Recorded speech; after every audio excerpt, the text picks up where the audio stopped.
안녕하십니까, 김방입니다. 지역 경제는 심각한 가격 불균형을 겪고 있을지 모르지만 전국 단위의 가격 왜곡은 거의 일어날 것 같지 않다. 나라의 규모나 다양성을 고려하면 2004년에 미국 연방준비제도 이사회 페드죠. 앨런 그린스펀 의장이 한 말입니다. 당시는 미국의 부동산 거품이 막 커지기 시작하던 시절이죠. 그러니 이렇게 얘기했으면 훨씬 쉬웠겠죠. 일부 지역에서 부동산이 뛰고 있지만 미국의 넓은 땅덩어리와 여러 지역을 고려하면 곧 진정될 것이다. 말을 일부러 모호하게 하는 것을 전략적 애매모호성이라고 합니다. 외교나 협상 현장에서도 이런 전략을 씁니다마는 아마도 세계에서 가장 유명한 예는 미국 중앙은행 의장일 겁니다.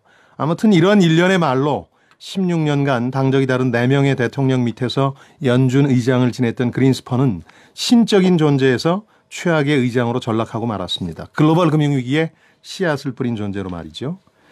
미국의 기준금리는 역사적으로 볼 때 여전히 낮지만 미국 경제의 중립적인 수준으로 여겨지는 범위 바로 밑에 있다.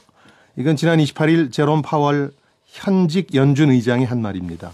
세계 언론들이 미 증시 급등의 이유로 꼽은 비둘기 발언입니다. 더 쉽고 간결하게 번역하자면 금리 급히 안 올려도 된다쯤일 겁니다. 오늘 우리 한국은행 금융통화위원회도 금리 결정을 합니다. 경기가 어렵긴 하지만 미국이 금리를 잇따라 올리는 상황에서 우리도 더 이상 미루기는 힘든 상황이죠. 그런데 이때 파월의 애매모호한 발언이 터져나왔고 금리 인상 명분 중 하나인 부동산 경기도 한풀 꺾였습니다. 이쯤 되면 금리 인상 여부가 미 연준 의장의 말만큼이나 헤아리기 어려운 영역에 접어들었습니다. 자, 금요일 성공예감 김방입니다. 시작하겠습니다. 금요일 오늘 원탁의 기자들 여러분 찾아갑니다. 요즘 연예계를 중심으로 이른바 미투 운동이 확산되고 있더군요. 성범죄 피해 사실을 고발하는 미투 운동의 채무, 빚을 합쳐서 비투라고 하는데 그 시작은 인기 래퍼 마이크로닷이었습니다. 이 마이크로닷 가족이 빚을 지고 야반 도주했다는 의혹과 함께 피해자들은 여전히 고통 속에서 살고 있다는 증언들이 쏟아진 건데요. 최근에 마침 또 20년 전에 IMF 사태를 소재로 한 영화도 나왔어요. 그래서 빚 얘기를 오늘 좀 해보죠. 20년 전 대한민국과 지금 우리는 어떻게 달라졌는지요. 이 얘기도 좀 해보고 KT 화재 사고가 발생한 지 내일이면 일주일째인데요. 이 화재도 화재입니다만은 IT 강국이라는 자부심을 갖고 있던 우리나라가 초연결 사회의 취약성을 여실히 드러냈다는 면에서 여러 가지 면에서 지금 경종을 울리고 있습니다. 최근 또 미국의 아마존 웹 서비스도 84분간 먹통이 되면서 우리 기업들이 큰 불편을 겪었는데 이것도 같이 얘기를 좀 해보죠. KBS 1라디오 자, 원탁의 기자들과 함께합니다. 유튜브에서 성공예감 원탁의 기자들 검색하시면 동영상으로 보실 수 있겠고요. 중앙일보 고란 기자, 박연미 경제전문기자, 머니투데이 방송의 이대호 기자 세 분 나오셨습니다. 어서 오십시오. 네, 안녕하세요. 안녕하세요.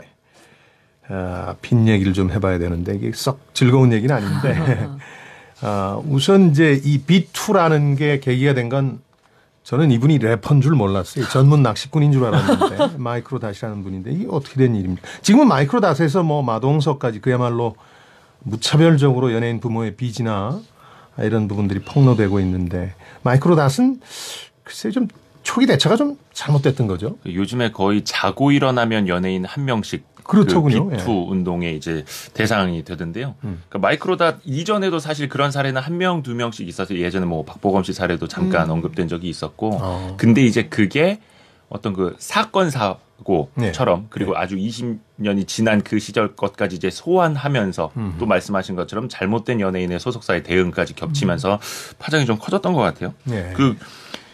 98년 6월에 중부메일 기사 나온 거 있더라고요. 네. 당시에 그 신모 씨가 IMF 한파로 부채 해결이 어려워지자 아버지죠. 85마리와 트랙터까지 처분하고 잠적해버렸다. 이게 당시 지역에서도 아주 큰 문제였다고 하고요. 제천 일대에서 아주 큰 사건이었던 것으로 기록이 돼 있고요. 네.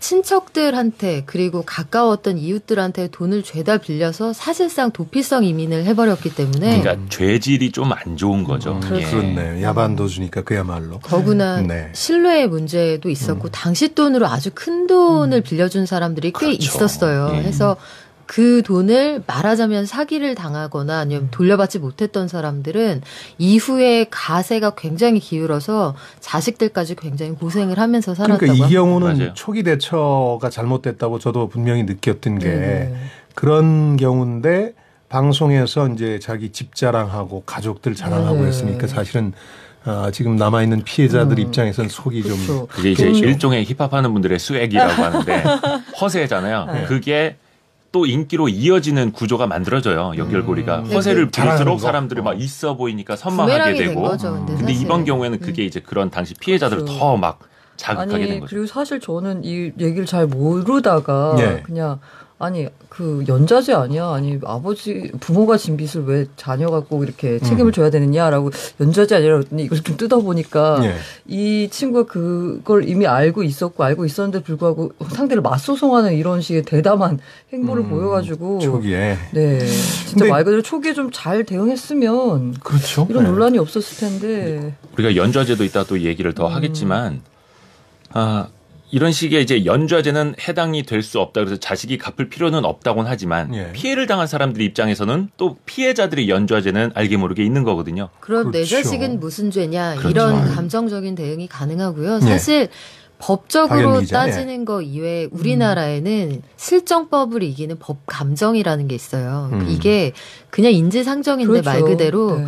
예를 들어서 이런 거죠. 합리적으로는 납득이 되지 않는 상황인데 과거에 버텍이라고 하는 버지니아 공대에서 한국인 2세인 조승희 씨가 총기를 난사해서 대규모 사상자가 발생한 사건이 있었습니다. 그랬죠. 예. 근데 조승희 씨는 미국 사람이에요.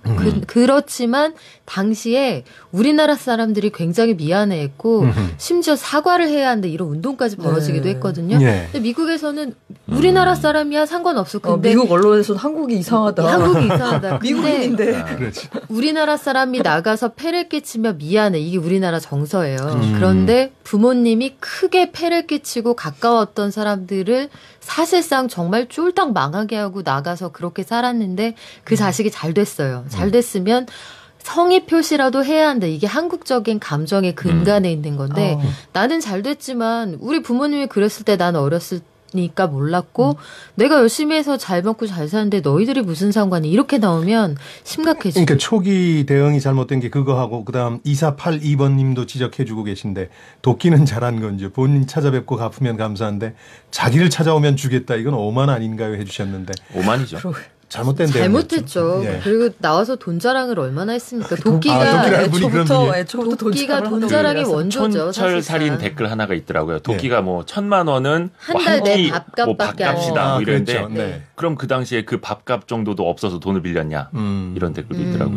근데 그렇죠. 이 부모님도 잘못했어요. 도끼의 어머니가 이제 나와서 또 어떤 인터뷰를 통해 밝힌 입장이 내 아들이 돈 잘 벌고 잘 사는 건 사실인데 아들 돈을 내가 마음대로 할 수 있느냐? 그래서 나는 못 갚는다. 법대로 해라. 이렇게 나왔어요. 처음에. 그래요. 근데 차후에 돈을 갚고 정리가 된 것으로 알려져 있는데 이런 상황들이 곱게 보이지 않습니다. 결국 도끼에 대해서는 세무조사라는 국민청원에 따라서 정부가 들여다볼 예정으로 알고 있어요. 네. 그러면 그 후에 계속 이어진 사건을 하나씩 들여다볼 수는 없고 너무 많으니까 그 미투 운동의 경우는 우리 사회 분위기상 있었던 게 이제 드러난다 이런 느낌이 있는데 이 경우는 비투의 경우에는 이렇게 빚진 사람들이 많은가 이런 것 때문에 이런 의문이 궁극적으로 들어요. 어려운 환경에서 빼어난 연예인들이 등장하는 건지 아니면 연예인 부모들이 자식 연예인이라는 걸 팔아서 돈을 많이 융통하고 있는 건지 둘 다 있는 건가요? 뭐 그거는 시점마다 다를 것 같기는 한데요. 예. 근데 사실 우리 생활 주변에서도 예. 돈 빌려줬다고 못 받는 경우들 되게 많잖아요. 네, 저희 네. 부모님 같은 경우에도 돈 못 받고 있는 케이스도 많고.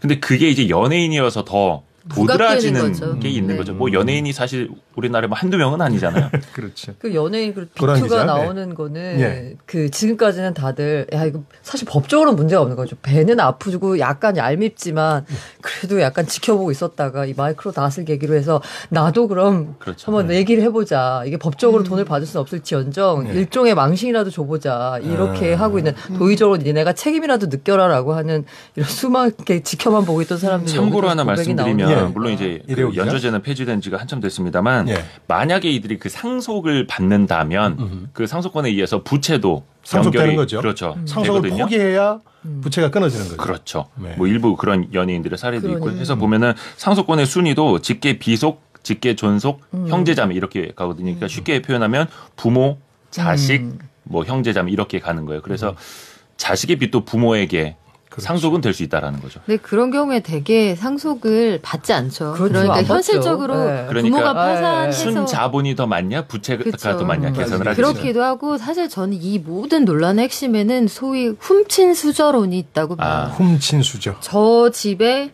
부를 훔쳐서 내가 내 자식은 포근하게 키웠는데 그럼으로써 저 집 아이들이 누렸어야 할 수많은 기회비용을 내가 빼앗았잖아요. 그런 셈이죠. 그리고 이 집 아이들은 뭐 금수저까지는 모르겠습니다만 어찌 되었든 성공한 연예인으로 자랐으니까 피해자 입장에서는 내 수저를 저 집이 훔쳐서 저 집 아들들이 잘 됐다 이렇게 생각할 수 있어요. 네. 맞아요. 그게 이제 국가적으로 더 넓게 보면 이제 친일파까지 가는 거죠. 훔친 굉장히 수저론. 올라가네요. 흥미로운데 결국은 이 마이크로닷 사건도 외환 위기에서 비롯이 된 거고 이 나라 전체로 보자면 빚 얘기는 결국 그 IMF 사태일 텐데 20년 전 얘기죠. 요즘 저 영화도 하나 개봉했더군요. 네. 저는 뭐 그 당시가 너무 고통스러워서 아직 잘 보질 못하고 있는데 그 원탁의 기자들 그 당시 어떻게 사셨는지도 궁금해요. 우선. 영화 보셨어요? 저 영화는 못 봤는데 아, 저도 어제 아니 그때 뭐 전혀 찾아보면서- 어려움이 없었다면서요. 아니 그게 아니라 사실 저는 부모님이 그 이제 시골에서 농사를 지으셔가지고 사실 회사를 잘릴 일도 없고 사업하다 하긴 망할 그렇죠. 일도 없고 그냥 좀 약간 많이 팔리던 게 덜 팔리는 수준이라서 많이 힘든 거 그냥 워낙 힘들어서 그냥 그러고 있었는데 대학교 친구들을 보니까 오늘 갑자기 안 나오더라고요. 그러다가 이제 나와서 뭐 무슨 일 있었냐 했더니 사실 그 친구가 외국 아버지를 따라서 외국에서도 주재원 생활도 하고 이래서 특례 입학한 친구였는데 네. 그럼 잘 사는 그럼요, 잘 사는 거잖아요. 친구죠. 예. 네. 그런데 갑자기 오늘 안 나와서 무슨 일이 있었냐 했더니 아버님이 소위 말해서 잘렸어요. 구조조정을 당해서. 거기서 받은 명퇴금으로 모텔 사업을 시작을 한 거예요. 네. 근데 그 모텔 사업이 뭐 돈이 많아서 시작한 게 아니라 온 가족이 매달려서 그 모텔 청소하고 빨래하고 이런 일을 해야 되는 구조로 돌아가는 거예요. 근데 게다가 이게 그때 사정이 모텔 사업을 시작했지만 그닥 이렇게 경기가 좋은 게 아니라서 또 거기서 그게 이제 다시 빚을 만드는 이런 상황이 벌어져서 자기 지금 뭐 거기서 일하고 있다 그냥 그러더라고요. 휴학하고. 고 기자는 혹시, 그래도 예. 주변에서 당한 일인데 네네. 본인이 당한 경우는 없습니다. 혹은 본인 가정이. 박 기자가 좀 사연이 많죠. 저는 그 IMF 학번인데 제 97학번이거든요. 97, 네. 그럼 97년부터 그 2001년 요 사이가 거의 뭐 그 산업 일꾼으로 지냈던 그러니까 그 무슨 데이 뭐 이런 거 있잖아요. 엊그제 어느 방송을 하다가 물어보더라고요. 무슨 데이에 뭐 추억 있으세요? 이런 얘기 하는데 저는 추억이 대부분 네. 손님들과 함께 가게에 있었던 추억. 아르바이트 하면서. 네. 아르바이트를 보통 그 세상에 존재하는 거의 모든 종류의 아르바이트는 다 해본 것 같고 그 하루에 보통 한 4개 정도 아르바이트를 했거든요. 그러니까 정말 저의 20대는 일하고 학교 다니고 그거 이외에는 다른 기억이 없을 정도로 그 당시의 경험이 이제 지금 이 방송의 이기자? 경험으로 다 녹아들고 있는 거잖아요. 그렇죠. 박영민 선배는. 네. 그러니까 저는 그 당시에 이제 고등학생이었는데 사실상 그때는 거의 뉴스를 보면 하루 건너 하루 어떤 기업 부도 났다. 지금은 부도라는 표현 자체도 잘 안 쓰는데 그렇죠. 당시에는 정말 뭐 부도 나는 기업들이 하루 건너 하루씩 30대 나왔던 그룹 거고. 가운데 한 18개 정도가 무너졌으니까 사실 많이 부도 부도가 났다. 났죠. 네. 40대 가장이 자살했다. 일가족이 거리에 내앉았다. 나앉았다. 그리고 대표적으로 기억나는 것 중에 하나가 그겁니다. 제일은행 눈물의 비디오. 그렇죠. 기억하시는 그렇죠. 분들 꽤 계실 텐데 야, 그 지금도 그 비디오는 나와요. 예. 매년 때마다 찾아가는 그러니까요. 그렇죠. 이게 당시 제일은행 홍보실에서 만든 건데요. 예. 그 제일은행이 테헤란로 지점에서 있었던 어떤 차장의 하루를 찍은 거예요. 그러니까 내일 지점 폐쇄를 앞둔 한 은행원의 하루를 찍은 건데 사람들이 나중에 눈물을 펑펑 쏟습니다. 이 상황을 보면 당시 우리가 어떤 상황에 처해 있었구나 이걸 그 단적으로 알 수 있는데 여기에 나왔던 그 이삼옥 차장님 주인공 예. 이분은 안타깝게도 암으로 별세하신 것으로 아이고, 전했습니다. 그래요. 네. 당시 은행이라고 하면 사실 은행이 문 닫는다 이건 정말 상상도 못했던 평생 일이잖아요. 직장이었죠. 네. 그런데 갑자기 어느 날 은행이 그래서 문 닫고. 충격이 네. 더 컸던 네. 거죠. 대기업들도 거의 뭐 차입 경영을 엄청나게 많이 했었기 부채 비율이 때문에 막 1200%가 그렇죠. 그렇게 그때 있었죠. 뭐 16년 말 부채 비율이 평균 이제 30대 그룹 계열사만 놓고 봤을 때 한 300%대였다가 17년 말 부채 비율이 500%대로 급증했을 정도였으니까 그게 이제 은행권으로 연결될 수밖에 없었던 거고. 지금 그 영화의 경우도 새삼 왜 20년 후에 그 시절을 되돌아볼까 하는 어떤 그 국민적인 의문을 이제 제기하고 있는데 똑같은 의문을 저희들이 제기해서 그럼 그때와 비교해서 20년 후인 지금은 많이 좋아졌나? 어떻게들 보세요? 그걸로 얘기를 좀 매듭짓게. 이게 빚 얘기를 하다 보니까 네. 하도 할 얘기들이 많아서 시간이 너무 늘어질 것 같아요. 당시 금융위기가 네. 사실 우리 사회에 격차를 벌렸죠. 그래서 지금 40대 중에서 네. 일자리의 위기를 겪고 있는 분들 혹은 고용시장에서 밀려나는 분들이 네. 당시 20대로서 제대로 교육받지 못하거나 든든한 정규직 일자리를 찾지 못한 채 시장에 나갔던 분들이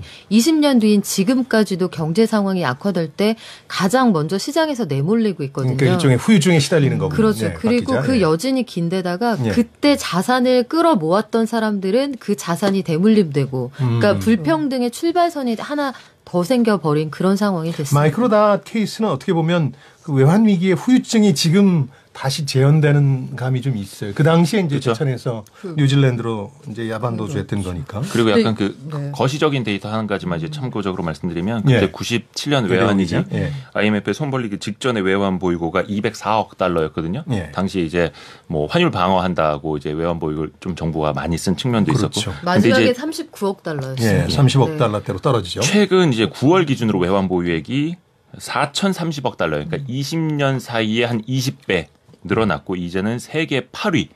세계에서 8번째로 달러를 많이 갖고 있는 국가라는 거죠. 근데 이제 그거에 어떤 대가를 좀 치렀는데 그게 뭐냐면 가정의 빚이 늘었어요. 제 정확히 기억으로 제가 너무 어려서 그때 기억이 뭐 생생치는 않습니다. 너무 유치원 시절. 근데 미성년자셨잖아요. 그렇죠.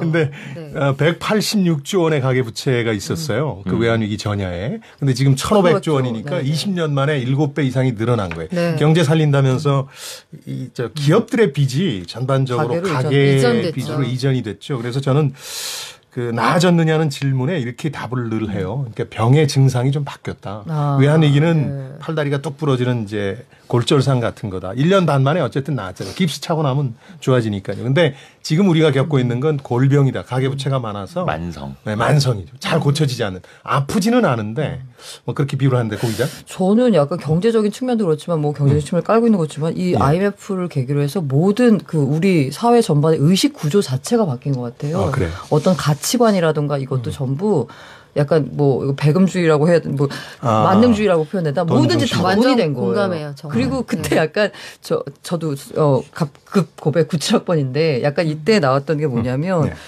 우리 그때 애들이 만나면 항상 하는 얘기 뭐 얘기를 해봐야 무슨 의미가 있겠냐마는 네. 사실 그때 의대를 안 갔거든요. 그런데 갑자기 어느 순간에 보니까 1등부터 뭐 100등까지는 서울대 의대 가고 그 다음부터는 또 연세 전 제주도 의대까지 채운 다음에 그 다음부터 서울대 공대를 간다고 이런 식의 이제 하면서 뭐든지 돈이 분위기가 최고다. 달라졌죠. 외환위기 그리고 이후에. 약간 학교에서도 분위기가 당장 뭔가 이렇게 소위 말하는 대학 시절의 낭만이나 꿈이나 이런 것보다는 다음 취업을 준비하는 일종의 그 지나가는 뭐 중개기관 정거장처럼. 정도 정거장처럼 생각하고 그러니까 모든 기준이 다 IMF를 기준으로 의식구조라든가 가치관이 바뀐 게 이제 다 문제다. 바뀌고 그리고 약간 네. 예전에는 약간 선비의식이 남아서 있었는지 이 돈 얘기를 하는 것에 대해서 좀 꺼렸어요. 내가 돈이 많다는 것을 자랑하거나 네. 아니면은 뭐 돈을 벌기 위해서 뭘 한다는 걸 되게 약간 꺼렸는데 지금은 아예 굉장히 대놓고 SNS에서 그렇게 그게 한대보세요. 많은 거. 래퍼들은 특히 네. 그게 수액이고 아까 이 기자가 얘기했지만 정말 가치관을 크게 바꾼 네. 일대 사건이 아닌가. 원탁 기자하면서 이렇게 서로 안 헐뜯는 건 처음 보네요. 뭔가 동정심으로 혹은 공감으로 뭉쳐서 결론이 좀 나왔습니다. 경제적인 상황은 좀 바뀌었지만 가치관의 변화를 포함해서 많은 다양한 후유증을 앓고 있다는 결론을 내리고 이 주제는 여기서 마감할까 합니다. 자, 성공예감 원탁 기자를 듣고 계시는 지금 시각이 9시 30분입니다.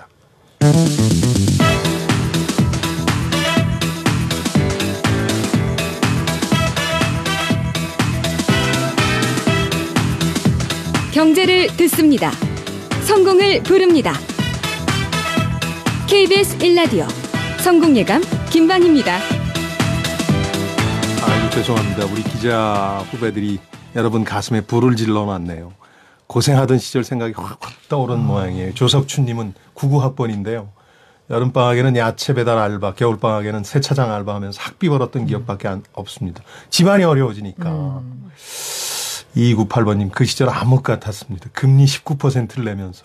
저는 21%까지 냈던 기억이 납니다. 그때 당초에 IMF가 제시했던 게 29.5%였어요. 까지 네.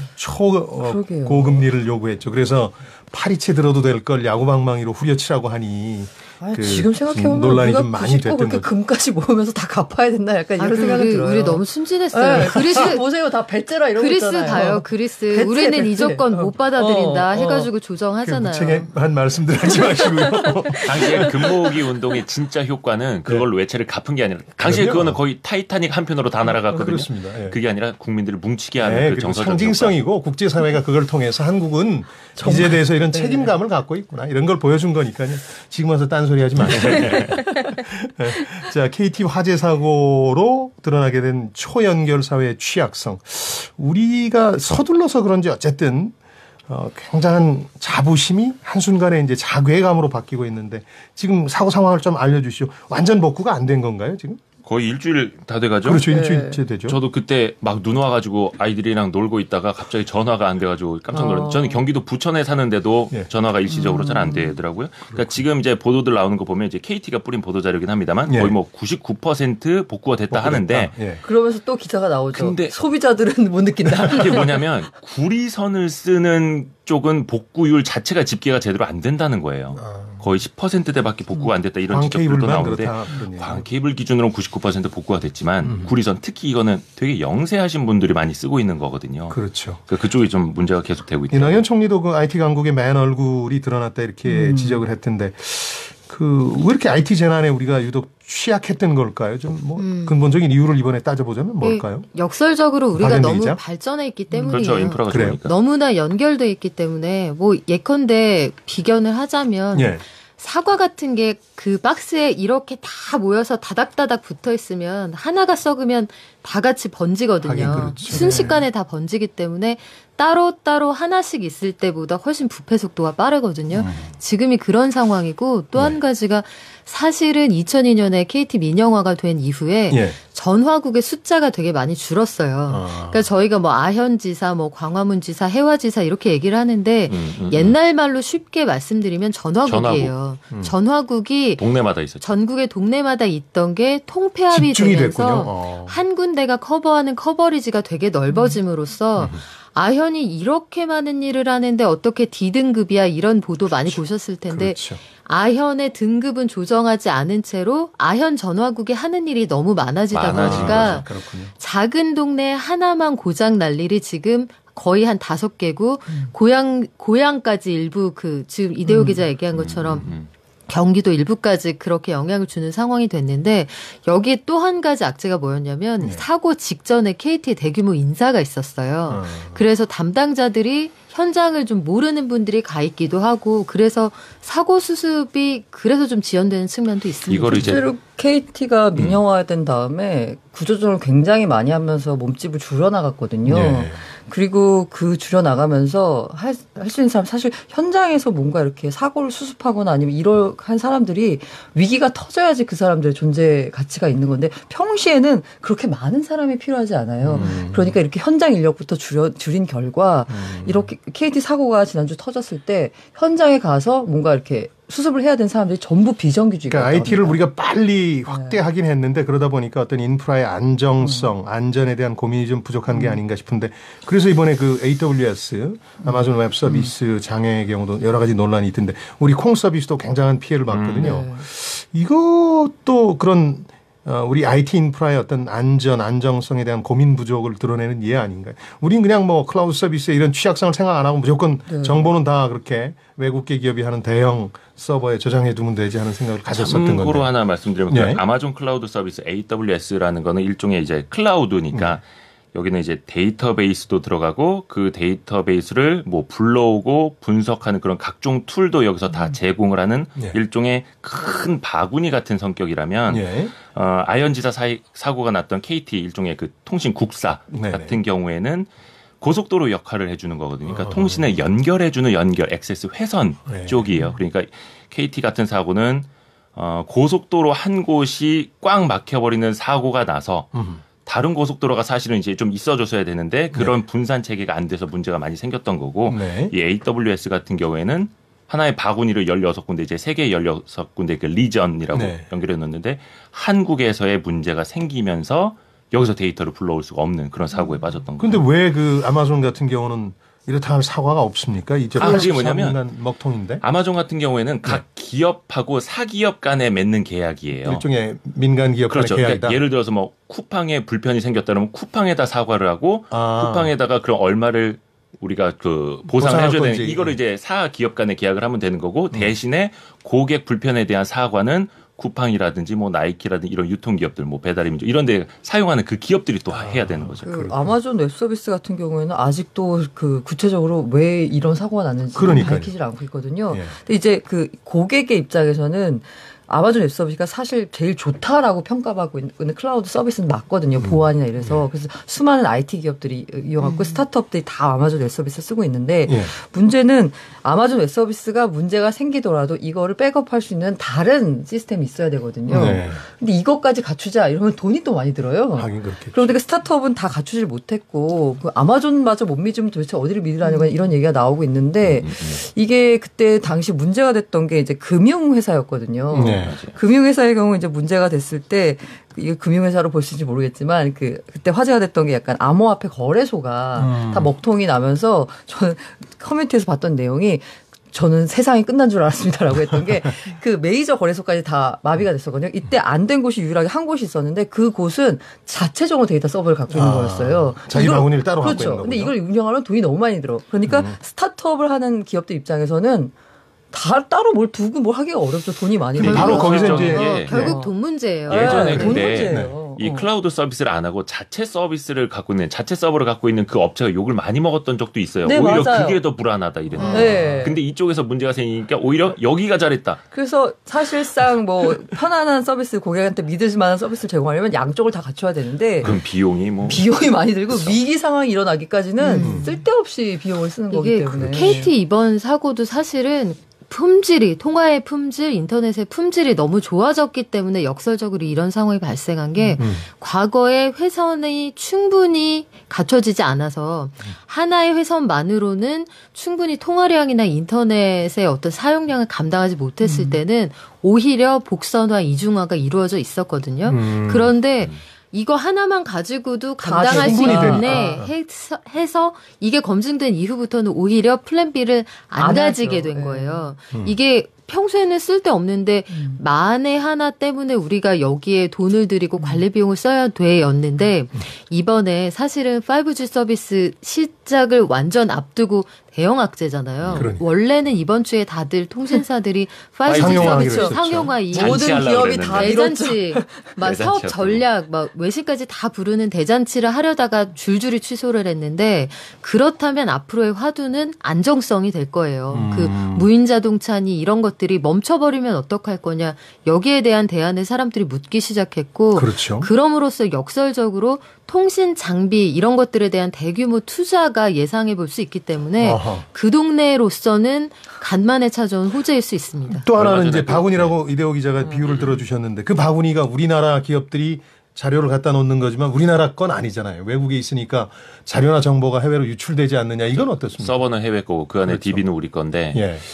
근데 종종 그런 사고가 나기는 납니다. 얼마 전에 뭐 중국에서도 그런 클라우드 서비스를 그 관리하는 직원들이 개인 정보를 이제 빼돌려서 어디다 뭐 팔아먹었다 뭐 네. 이런 이야기도 종종 나오기는 하는데 어디든 위험성은 다 있는 거니까 내부에서 빠져나가든 해외에 있는 게 빠져나가든 그 위험성은 어디든 상존하는 있기 거죠. 때문에, 근데 예. 대신에 어디가 더 그 리스크 관리를 잘하느냐 그 차이가 뭐 어디가 고객이 더 많으냐 이런 걸로 이어집니다. 박연민 기자가 아까 얘기했듯이 이렇게 결론 내려도 될까요? 예를 들어서 허근실 님이 IT 강국이라는 거 유럽 갔을 때 절실히 느꼈습니다. 사실 와이파이 속도나 이런 게 그렇죠. 답답하죠. 체감할 수 있는. 독일 이런 데서 인터넷 연결하면 그러니까 긍정적으로 보자면 이런 네. 사고로 인해서 안전성에 대한 어떤 경각심이 높아지고 또 보완해 나가면서 앞서 나갈 거다 이렇게 봐도 될까요? 아니면 일단 화재의 원인을 밝히고 이번 네. KT 사태는 원인을 밝히고 재발을 방지한다. 이게 사고의 A to Z일 텐데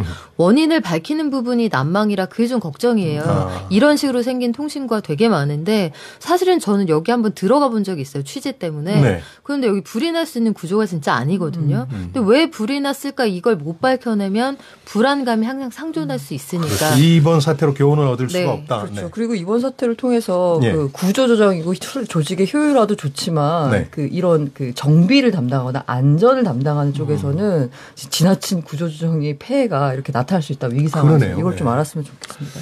마지막으로 이대호 기자. IT 하시는 분들 정말 고생 많이 하시거든요. 군인, 경찰, 뭐 보건 쪽이랑 똑같아요. 100번 잘하다 한 번 잘못하면 욕 엄청 먹는 게 그리고 임원들도 그래 실제로 IT 쪽에서 정말 많이 맞아요. 잘리거든요. 예. 이번에 금융사들도 그 KT망 화재 사고 때문에 지난 주말에 다 나왔었다는 거예요. IT 쪽은. 그래야지 월요일에 거래가 제대로 되도록 돌릴 수 있으니까 그분들이 진짜 음지에서 고생 많이 한다는 것도 좀 아셨습니다. 이번에 좀 알게 됐군요. 0487번님 그 배달하는 분식집 운영하는데 아마존 웹 서비스 때문에 장사를 거의 오전 동안 못했답니다.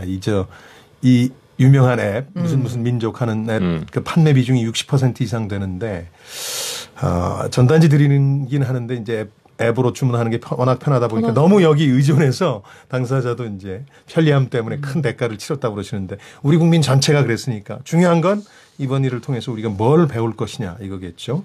자, 원탁의 기자들 여기서 마치겠습니다. 중앙일보 고란 기자, 머니투데이 방송 이대호 기자, 박연미 경제전문기자였습니다. 고맙습니다. 네, 고맙습니다. 잘 보내시고요.